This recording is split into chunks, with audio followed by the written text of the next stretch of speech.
People have been telling stories about a race of powerful reptilian creatures for a very long time. These creatures were said to have come from the sky and helped create people. They also taught us things and watched over us. Ancient cultures around the world believed in gods that looked like snakes. People in Asia still think that snakes are special and important. In the West, snakes are seen as wise and knowledgeable. The American Medical Association uses a symbol of two snakes wrapped around a staff as its logo. Interestingly, stories of reptilian beings who exercise mind control over human captives while performing medical procedures on them have been emerging from the research of some of the best-known UFO investigators, such as Bud Hopkins, John Carpenter, Linda Moulton Howe, Yvonne Smith, and others. These stories, told by average, mentally competent Americans, have emerged independently of one another in different parts of the country, but have not yet received much public attention. They tell of human encounters with creatures that have distinctly reptilian features: webbed, claw-like hands, large golden eyes with vertically slit pupils, and scaly, greenish-brown skin. Such stories have circulated around the UFO research community for years, but few experts have had any idea of how to interpret the tales. So unbelievable and so frightful are they that in the past, many researchers merely filed them away in their minds for future reference rather than risk looking foolish or being ridiculed.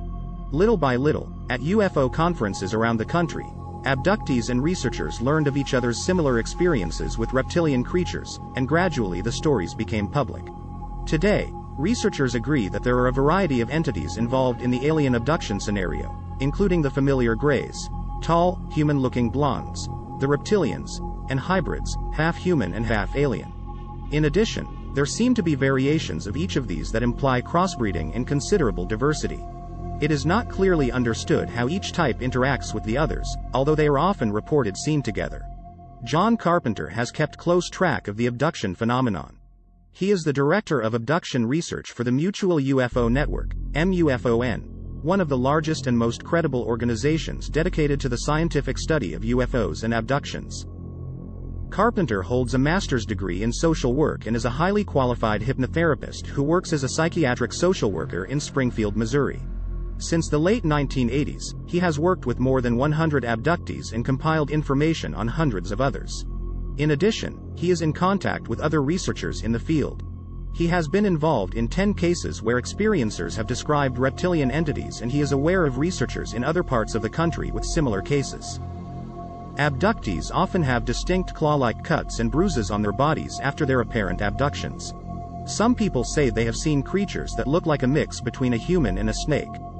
They are usually around 6 to 7 feet tall and have scales. They have 4 fingers with webs between them, and their eyes have vertical slits. Some people say these creatures have even had sex with them. Some people have reported seeing strange creatures that look like reptiles.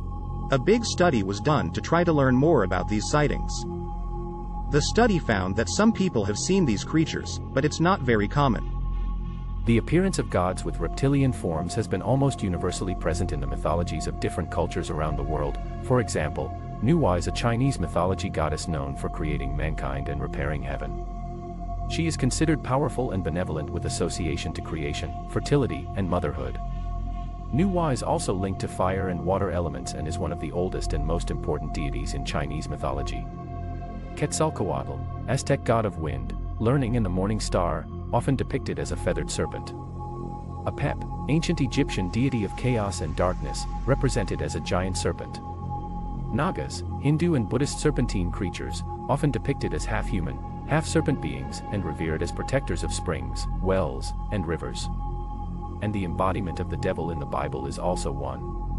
These civilizations do not have a direct connection, except for geographical differences and even the timing of appearance, but they all mention reptile-like gods without exception. Are these reptile-looking extraterrestrial beings really related to the origin of humanity? In my other video, The Lacertophile, however, the origin of humanity is not related to the earthborn reptile species.